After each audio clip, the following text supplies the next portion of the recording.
Je me vois très mal en veuf éploré, en train de pleurer dans le coin du canapé. Par contre, sortir, faire, construire, c'est exactement dans son esprit.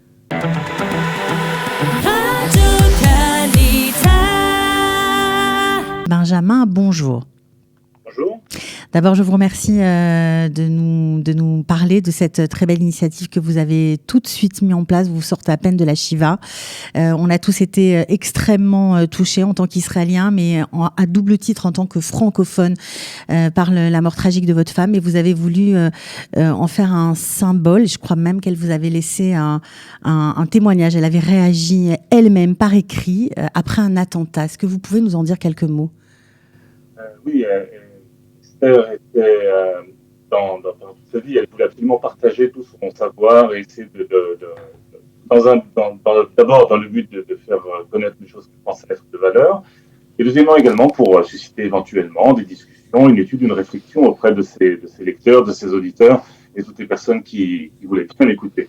Dans ce cadre, elle a participé pendant quelques années à l'hebdomadaire Le Petit Hebdo, de manière totalement bénévole, sur la rubrique Côté Psy.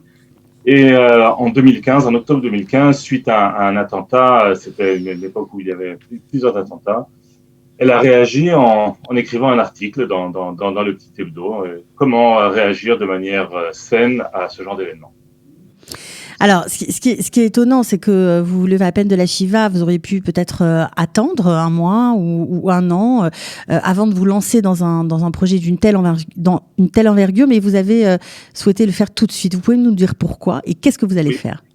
Alors, avec mes enfants, j'ai merci de nombreux beaux et grands enfants avec lesquels nous réfléchissons ensemble à toutes les actions que la famille veut prendre suite à cet événement tragique. Pendant la Shiva, qu'est-ce que nous devions faire? Et tout de suite, en suivant les enseignements d'Esther qu'elle mentionne également dans cet article, il faut que la joie puisse substituer le deuil et que les actions, c'est ça qui l'a caractérisé. Exactement, c'était ça que ça ne voulait pas qu'on reste ici en train de... je me vois très mal en veuf éploré, en train de pleurer dans le coin du canapé. Par contre, sortir, faire, construire, c'est exactement dans son esprit. C'est pour ça qu'avec toute la famille, nous avons décidé de faire quelque chose qui reflète sa personnalité et qui puisse faire partager au plus grand nombre ses passions. Après l'attentat pendant lequel Esther a été cruellement assassinée, des personnes m'ont posé la question, pourquoi est-ce qu'une femme seule part se promener dans la forêt comme ça, etc. Et tous ceux qui vivent dans cette région, qui la connaissent, qui l'ont visitée, savent que c'est une région absolument extraordinaire, que cette forêt était très fréquentée. Ce sont des chemins qui sont utilisés par tous les habitants de la région et tous les visiteurs. Mais pour faire connaître ce fait au plus grand nombre, nous avons décidé d'essayer en tout cas de transformer toute cette forêt en un parc pour que tout le monde ait envie de tout l'État d'Israël et même d'ailleurs de venir et de visiter cet endroit, pas uniquement en sa mémoire, mais également parce que ce sera une randonnée agréable et avec des activités peut-être un peu spéciales. Et donc d'un côté nous voulons conserver le côté sauvage et le côté nature dans son jus cette forêt, mais cependant il faut d'abord la rendre attrayant et que ce soit facile d'accès, facile d'utilisation, bien entretenu et également sécurisé pour que tout le monde puisse venir ici en toute quiétude profiter de cet endroit. Pourquoi nous avons décidé de monter cette initiative du Parc Esther et à sa mémoire qui comportera donc des aménagements dans cette forêt de type parcours Vita tel qu'on peut en trouver en Suisse, en Allemagne, dans certains pays de Scandinavie, et qui permettent aux personnes qui le désirent de faire une activité sportive tout en vraiment s'approchant de la nature dans cet endroit. Alors, c'est quelque chose qui était très important pour elle, sa connexion à la nature, mais aussi la conscience du corps, la conscience du fait de faire attention à soi. C'était vraiment quelque chose qui était une de ses valeurs fondamentales. Oui, sa philosophie de vie était vraiment qu'il faut absolument entretenir et, dirais-je quelquefois, peut-être sublimer la beauté intérieure et que ça se reflète également dans l'esthétique et dans la beauté extérieure. Elle faisait très attention à son apparence et peut-être que personne peut dire que c'est futile, mais pas du tout. Au contraire, c'était le résultat d'un travail intérieur, travail spirituel même, je dirais, très important, et ça demandait beaucoup d'efforts. Elle faisait très attention à sa manière de s'alimenter et à faire avoir des activités physiques régulières. On peut voir que ça devient un résultat quand on voit son visage rayonnant. Bien sûr. Et toutes les personnes qui lui ont parlé également savent que c'était totalement contagieux, on va dire. Alors, comment nous, communauté francophone, on peut vous aider dans la réalisation de ce projet et quand est-ce que vous allez le mettre en place et qui? Alors là, je vous pose plein de questions en même temps et qui va faire partie de ce projet? Donc, il était très important pour nous de ne pas se faire sentir les chevaux et de lancer le projet de la manière la plus immédiate possible. Je veux dire que nous avons reçu le soutien et l'assistance de toutes les personnes qui nous entourent, notamment les habitants de notre communauté de Zalmenaché. Et dans un branle-bas de combat extraordinaire, on a déjà réussi à mettre en place une campagne de financement parce que ce projet, bien sûr, dépasse de loin les capacités financières de la famille. Et nous allons y contribuer de manière importante. Mais cependant, je lance d'ici un appel à tous ceux qui voudraient honorer sa mémoire et qui veulent soutenir ce projet qui est en même temps écologique et à la mémoire d'une victime d'attentat, donc pour essayer de perpétuer son enseignement, de participer donc à cette campagne. Quand on recherche Esther Orgen sur Google, vous allez tomber rapidement sur les sites de la campagne et il suffit de faire un don. Tous les dons seront bien sûr, chaque don est apprécié, peu importe sa hauteur, et nous aidera à atteindre le but. C'est un projet ambitieux. C'est un projet ambitieux. Vous savez déjà à combien il se chiffre? Écoutez, c'est un projet à géométrie variable. Comme nous ne savons pas exactement quelle va être la réponse et combien de temps nous allons trouver.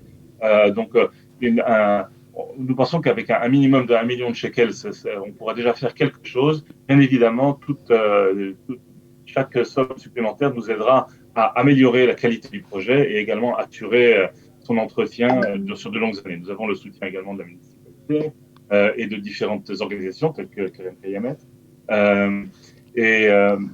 Nous avons mis en place donc 2 équipes, une équipe qui s'occupe de cette campagne de levée de fonds qui fait un travail extraordinaire et une deuxième équipe pour la planification du parc qui sera faite donc immédiatement après la fin de cette campagne, à partir de la semaine prochaine. Alors la campagne démarre ce matin, hein, c'est important de le dire, c'est un lien Charity, donc c'est facile, on tape sur Google Parc Esther Orgen et on va tomber sur le lien. Sur Facebook aussi, vous avez fait quelques publications. Alors j'invite vos auditeurs à non seulement participer eux-mêmes, mais également faire connaître cette campagne à tous leurs proches, à toutes les personnes qui éventuellement ne nous écouteraient pas maintenant, pour participer à cette. Ok, alors j'imagine que toute la famille est derrière vous, vos enfants aussi. C'est venu d'eux, c'est venu plutôt de vous. L'idée, c'est parti comment? J'ai dit que pendant les 8 jours en fait de la Shiva, parce que nous avons eu vraiment malheureusement nous devions attendre un jour de plus pour enterrer ma chère épouse. Donc nous avons reçu des expressions vraiment de soutien et de sympathie de tout le monde et les visites que nous avons reçues, c'était absolument extraordinaire, mais ça ne nous a pas du tout laissé le temps de discuter et même d'essayer de parler ensemble et de réfléchir à toute cette activité. Cependant, chaque soir, après que les derniers des visiteurs quittent la maison, c'est généralement vers 11h30 ou minuit, nous restions seulement avec mes enfants. J'ai 6 grands-enfants, 2 desquels sont également mariés, donc on était un petit peu une cercle familial et on discutait de toutes les choses. Et c'est en fait une initiative qui est venue, je ne peux pas vous dire qui l'a prise tout de suite, mais elle a tout de suite reçu le soutien enthousiaste de tous les membres de la famille. Et donc, en discutant, on a réfléchi à cette possibilité. Vous partiez vous promener avec elle dans cette forêt de temps en temps?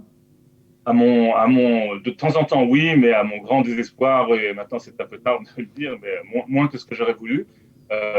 J'étais moi-même plutôt, je fais plutôt du vélo, donc elle partait faire des marches avec des amis ou seule très souvent, et j'avais d'autres activités sportives. Chacun selon son tempérament. Ok. Alors, on répète, vous tapez sur Google Esther, Parc Esther. Vous pouvez participer. Il y a une campagne, donc 2 jours. Hein, ça commence aujourd'hui jusqu'à jeudi. Ça se poursuit encore après ou c'est terminé? Oui, tout à fait. Tout à fait. Le site de la campagne restera encore ouvert pendant quelques semaines. Et donc, nous essaierons d'attirer l'attention de tout le monde possible autour de ça. Je ne sais pas si c'est déjà en place, mais on travaille à ce que la campagne également permette de contribuer en euros ou en dollars et avec des cartes de crédit étrangères. Mais pour l'instant, vous pouvez déjà donner en shkalim. Ok. Et je dirais que ce dons sont reconnus pour le point de vue des taxes. Est-ce que vous pensez qu'elle aurait adhéré à ce projet? Je pense que ce serait elle qui aurait mené c'est exactement ce que nous pensons. Elle aurait été le moteur, la locomotive pour tirer ce projet et le réaliser. D'abord, quand elle prenait des projets à cœur, elle les faisait vraiment jusqu'au bout et avec passion. Et de plus, je pense que le projet reflète exactement sa personnalité. C'est d'entretenir ce lien avec la nature qui permet d'entretenir et son corps et son esprit et de le partager au plus grand monde. Voilà, puis c'est vrai qu'elle a laissé une très belle lettre que vous faites circuler en ce moment. Donc c'est ce fameux article dont vous avez parlé en début d'interview. On voit qu'elle a une âme assez exceptionnelle et elle magnifie la vie. Donc vraiment, j'espère que de nombreuses familles, de nombreux enfants viendront jouer dans ce parc pour son souvenir, pour perpétuer son souvenir. Et nous, toute la communauté francophone, nous sommes derrière vous. On espère vraiment que ça va fonctionner, que vous atteindrez vos objectifs et on ne l'oublie pas. Je vous remercie infiniment. On ressent vraiment que tout le monde d'Israël, peu importe les opinions politiques et les origines, tout le monde était ici enthousiaste pour soutenir ce projet et pour faire tout ce qu'ils peuvent à la mémoire d'Esther, mais également pour perpétuer ses enseignements et puis tout simplement profiter d'un endroit superbe qui, je l'espère, attirera du monde. Dans cette belle région, c'est dans la forêt de Khéran, c'est ça la forêt de Reihan. Reihan, pardon. Adjacente à la village, au nord, à la pointe nord de Shomron, à quelques minutes de la route numéro 6, facile d'accès, très agréable, et j'invite d'ici tout le monde à venir visiter cette région. Vous reviendrez. Ok, merci beaucoup en tout cas d'avoir pris du temps pour nous parler de cette belle initiative. On embrasse toute la famille, vraiment. On est de tout cœur avec vous. Et voilà, on se souviendra très longtemps d'Esther Organ. Merci beaucoup. À bientôt.